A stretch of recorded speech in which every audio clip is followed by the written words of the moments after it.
hacen prácticas de tiro, pero no es lo curioso. Es que todas las imágenes de los rostros que son Diana son gente de color. Hay proyecciones de disparos. ¿Qué son estos orificios? También los clientes le parecía más atractivo dispararle a un blanco negro que se veía. A los clientes no, a ti. Le enseñaremos a que no le tiemble el brazo. Pero a eso, doctora, ese tipo es un enfermo. Yo soy hija de un sex offender. Él pues tuvo una relación con una joven de 12 años. Con una bebé, Con se una dice niña de bebé. 12 años.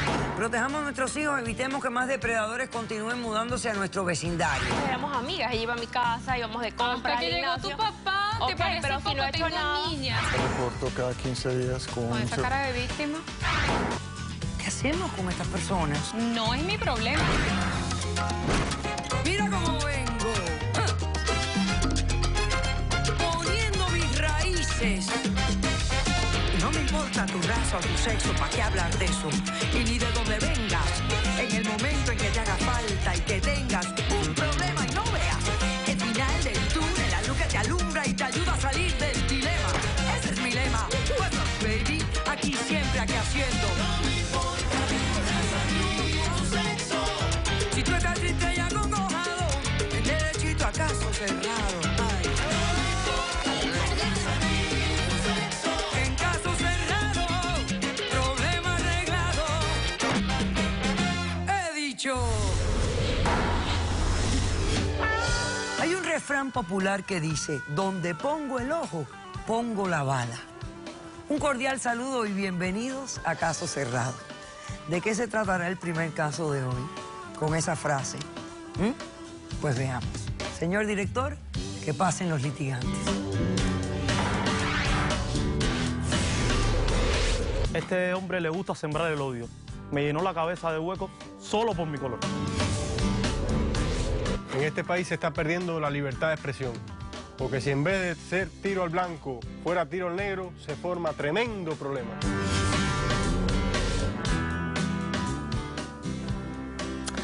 Buenas tardes. Buenas tardes. Julio, tú eres el demandante. Explícame quién es Alberto, por qué lo demandas y qué pides para resolver este caso. Buenas. Bueno, acá el señor es el manager, director de un campo de tiro y yo le exijo a él la suma de $50,000 por daños en el seno de mi familia, por traerme otros problemas, la vida cotidiana y por dispararme en la cabeza. ¿Cómo que dispararte en la cabeza? Sí, así es. El señor... ¿Pero qué tú me dijiste? ¿Discriminación me dijiste? Discriminación racial, Ok, exactamente. explícame por favor los hechos del caso. Claro. Le cuento un poco sobre mi historia, sobre mi vida. Yo hace unos años salí de Venezuela, ahí conocí a mi mujer, a mi actual esposa, tenemos 2 hijos y bueno, decidimos hacer por nuestro futuro, el futuro de los niños, decidimos llegar aquí a Tierra de la Libertad. Como usted sabe, como todo proceso, llegamos aquí a los Estados Unidos y después la ayuda que nos brinda el gobierno, como que nos quedamos un poco duros, se nos hizo un poco difícil. Ahora, tú no eres venezolano, tú eres venezolano. No, para nada, soy cubano. Ah, ok. Y como le decía, entonces estaba en casa de unos amigos, pero bueno, eso por problemas que hubo en casa de las amistades, tuvimos que salir. Entonces con los niños, usted sabe, pequeños de edad, y mi esposa, fuimos hacia un refugio que nos dio el gobierno de los Estados Unidos. Pero ahí usted sabe, doctora, la situación ahí es bastante crítica. Hay problemas de droga, hay problemas de alcohol, en fin. Y además hay niños chiquitos que se están viendo en la imagen de esas personas que están ahí. Usted sabe, también los que habitaban ahí mirando a mi esposa, yo me daba cuenta de lo que tenía que aceptarlo. Sí, porque sí, no es un teníamos ambiente complicado, yo lo entiendo, no un teníamos entorno a muy dónde ir. complicado. Exactamente, o sea, la situación estaba bastante crítica. En fin, llegó un amigo, un conocido, realmente las amistades no hacen eso. Llegó un conocido y me pone una oferta que pocos lo hubieran pensado. Te hizo una proposición. Me hizo una proposición. Una propuesta. Hizo una propuesta que en aquel entonces la acepté, doctora. O sea, se trataba de transportar cierta y determinada mercancía hacia Tampa, o sea, desde Miami a Tampa. A pocas millas me cogió la policía. Ya yo sabía ya que yo estaba más que enredado, figúrese. Yo sabía que lo que yo cargaba era ilegal y además que era robado. Pero para colmo, el carro también era robado. Ave María. Conclusión, acabé en o sea, bajo juicio, me pedían 3 años y por mi conducta, por mi buena conducta, de esos 3 años cumplí 1 año y medio solamente. O sea, tuve tiempo, como en Cuba yo estudié la electricidad, tuve tiempo para, entre organizar mis ideas, dedicarme un poco más hacia lo que estudié en Cuba, la electricidad. Y salí con títulos ahí y todo. De la cárcel. Exacto. Dime algo, ¿por qué no buscabas trabajo antes de enredarte en esa actividad ilícita? ¿Qué pasó con buscar un trabajo legal? Me chocó, estate tranquilo.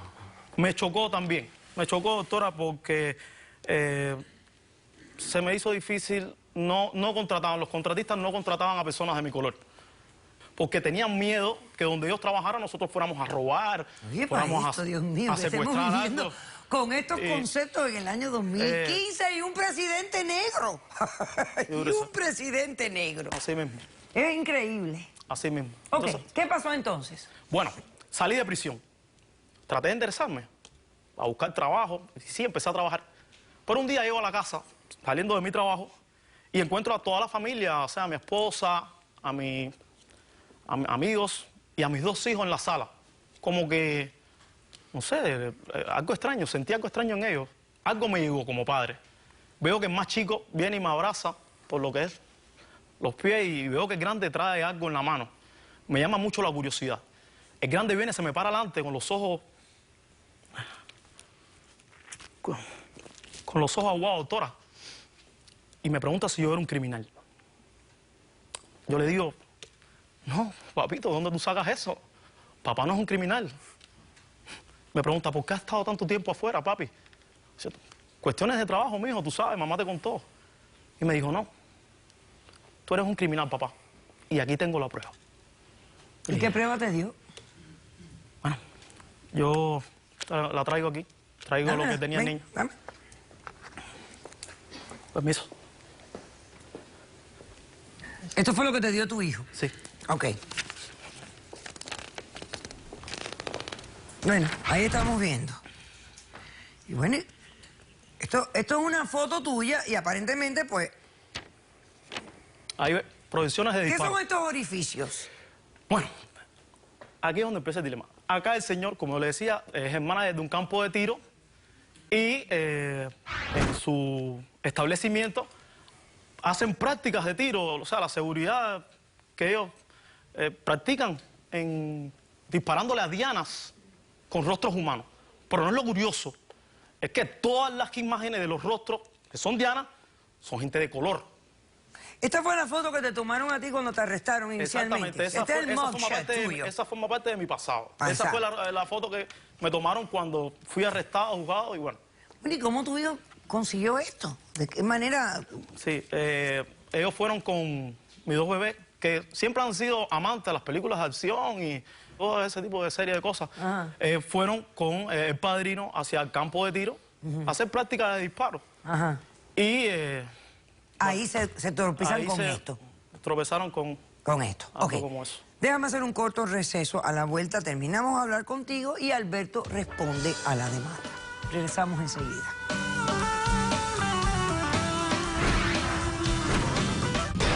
Mira eso, doctora, ese tipo es un enfermo. Tiene que estar enfermo, pipacondo, negro. ¿Todos son de la raza negra? No, eso es una Es que no me puede decir tampoco que todo... casualidad. Caso cerrado.